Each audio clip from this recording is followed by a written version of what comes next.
Telecom Act of 1996.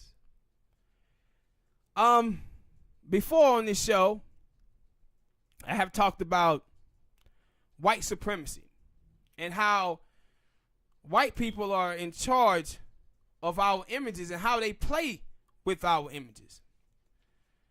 And in 1996, Bill Clinton signed the Telecom Act into law. And what this act did is supposed to open up competition, but it didn't. What it did was it allowed for companies to monopolize, buying up all of the small companies that existed. So when you talk about 1980s, we had like 56 phone companies back then. Now we have 4. We had over 200 radio stations. Now we have 4.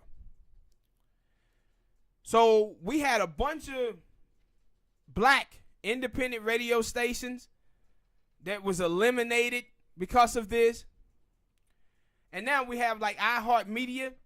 iHeartMedia owns over 850 radio stations under its control, and Viacom had 42% of commercial radio listeners audience by 2001 after Bill Clinton did this act in 1996. They control the vast majority of the hip hop that we hear, and the only reason they have this power is because of the Telecom Act of 1996. And what I want to talk about is this. When you listen to hip hop, a lot of y'all folks out there who are hip hop heads, and you say to yourself, man, rap ain't what it used to be. This is why. Because back in the days, a rapper could get his music played on the radio at some black radio station. And that could be country rap, political rap, or whatever. But the reason why you hear all these rappers sound the same now is because these record companies, these radio stations that own the radio station owners, now they get to choose what hip hop is being played. So what they have done is put the commercialized rap on that shows weak black men, that shows black women being militant, being ghetto, being ratchet, the Nicki Minaj's, the Cardi B's of the world. That's why you don't see no more MC Lights, no more Queen Latifahs, no more Eves. You see these women now. They playing with our images. They have the power to play with our images. And see, this is the thing about black people who be talking about black capitalism. This is the stuff that they don't understand. Like when you're a small business owner, and I told you about how most of black businesses in America only have one employee. When you a small business owner, you pretty much like a local rapper. A local rapper can have the dopest music out. But if the rapper don't have any money to promote that album, then he ain't gonna sell nothing. So he pretty much selling albums in the local confine that he's in. So you need who to promote your music and market it? White people. But those white people get to decide whether they want to sign you to a record contract or not. So what you have now is a bunch of black folks who making music saying, you know what, I got to make music like this to get played on the radio. So when you think about you're a small business, people always say, man, we as black people, we got to support our black business. Yes, that's true. But how do someone in New York know about somebody's business in Texas when you don't have the money to promote your business? See, these white people, they got billions and billions of dollars to put commercials on TVs, all over the internet, newspapers, magazines. We don't have that money. And guess what happens?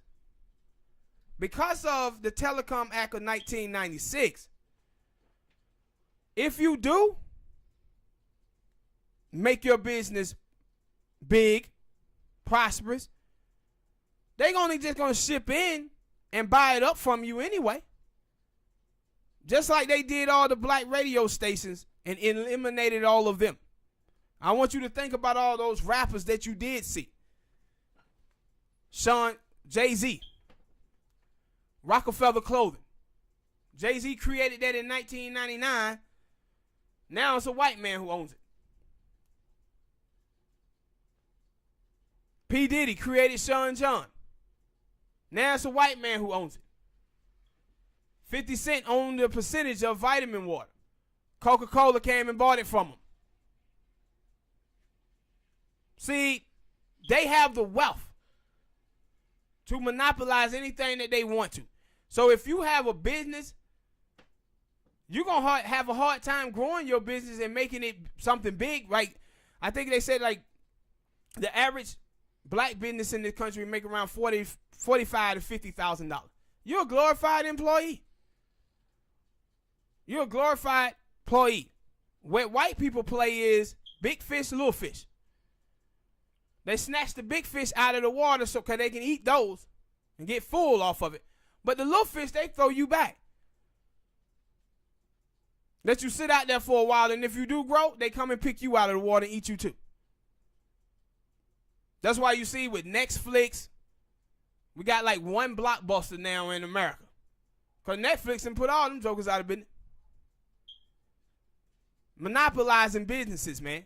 And that's why when you hear black people out here who telling you this black capitalism nonsense, they're not understanding monopolizing.